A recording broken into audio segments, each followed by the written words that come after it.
今回は FW14B のパート5です。タイトルはマンセルの作戦勝ち。マンセルが FW14B に初めて乗って何を感じたのか。で、その後どうやって車をものにしたのか。どうやって開幕戦から勝ち始めたのか。そのあたりを紹介したいと思います。まず最初はアクティブサスの導入についてニューウェイさんがこう語ってます。92年に向けて私たちはさらにパフォーマンスを向上させる必要があった。シーズンを終えた時点ではマクラーレンの方が早いパッケージを手にしていたからだ。そうした状況が私をアクティブサスペンションへ導いた。91年秋には実車でのテストが必要な段階に到達した。ナイジェルはシステムの安全性に不安を感じ、パッシブの車でレースがしたいと主張した。これニューウェイさんが言ってるのは、91年の最後、鈴鹿とオーストラリアでは速さでマクラーレンに押されて負けてしまいましたから、彼らの方が速いパッケージを持ってたと言ってますね。で、その対策としてアクティブサスペンションを導入しようということになったわけですけども、最初マンセルはパッシブの車でレースがしたいって言ったんですね。これはどうしてかと言いますと、マンセルはこう言ってます。ご存知のように私はウィリアムズ以外でもアクティブサスを経験している。83年にはアクティブライドのロータスでもう数えきれないほどコースから飛び出したり飛び出しそうになったりもした。あの車は悪夢のような代物で、ハイドロリックシステムは恐ろしく複雑だった。83年のロータスでマンセルはすでにアクティブカーを経験してます。で、そのアクティブカーに苦しめられたわけですね。なので、元祖アクティブカーのドライバーなんですけども、この時のトラウマでアクティブカーを信用してないんですね。まあ、さらに87年にね、ウィリアムズでまた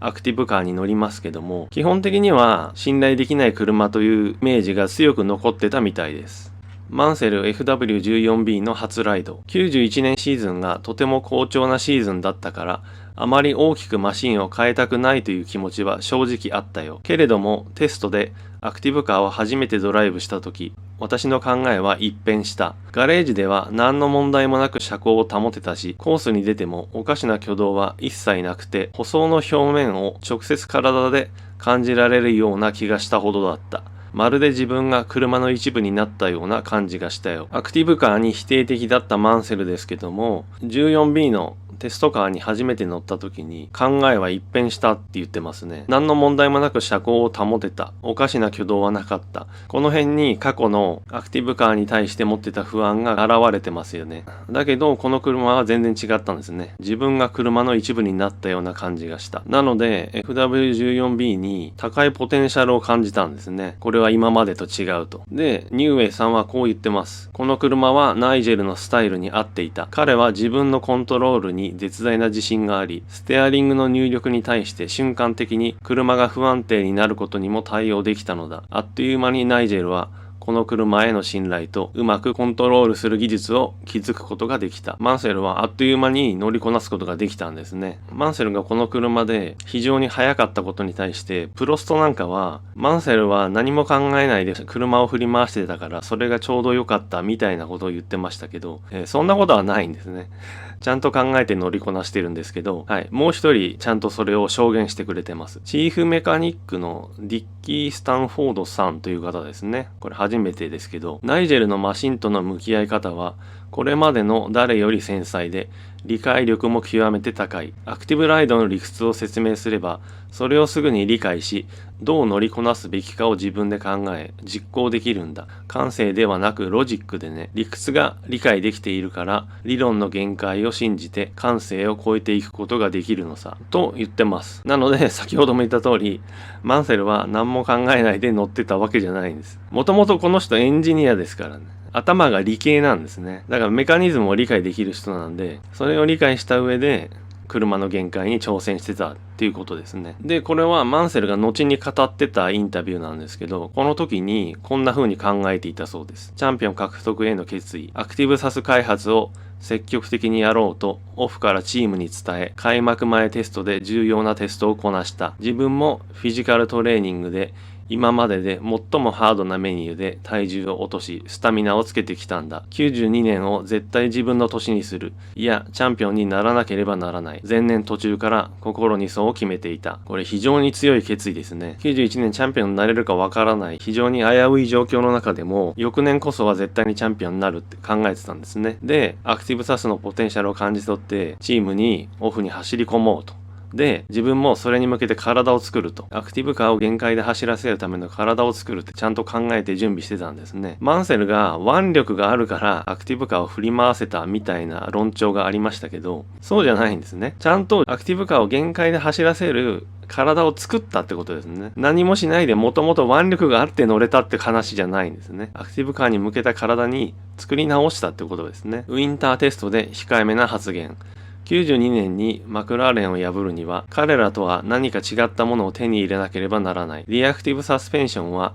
ある程度のアドバンテージになるかもしれないけど、それによってチャンピオンシップに勝ったり負けたりする状況になるとは思わない。これ冬のテストの時のマンセルの発言なんですけど、かなり控えめなこと言ってますよね。これはマンセルの作戦だと思います。マンセルは何も考えてないみたいに言われることもありますけど、そんなことはないですね。ここでもしマンセルがアクティブサスは絶好調で、俺は勝てるなんて言っちゃったら、ライバルがもう警戒して準備しちゃいますよね。ライバルにアクティブサスなんて大したことないと思わせておいた方が自分には有利になりますから、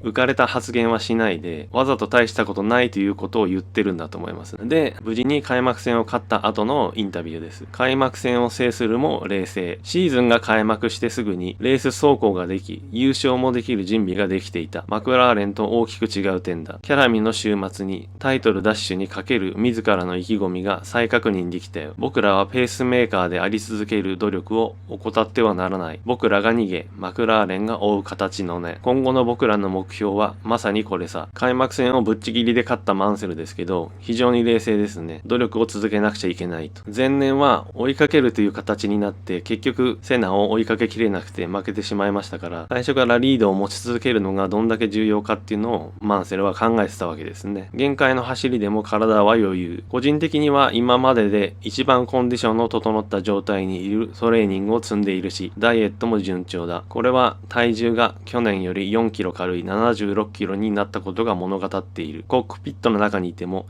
シェイプアップしたことがわかる。走っていて体力が前よりあることも感じるんだ。汗もほとんどかかないよ。先ほど紹介したマンセルの決意で言ってた通り、しっかり体を作ってきたんですね。アクティブカーを限界の速さで2時間近く走らせても大丈夫な体になってるんですね。もともと体力があるとか腕力があるとか、そういうレベルの話ではないですね。で、最後にこんな力強いことを言ってます。見ててくれ。今まで誰も見たことのない限界走行を披露するから。今年僕が F1 にいるのはタイトルダッシュという仕事をやり終えるため、ただその目的だけなのだから。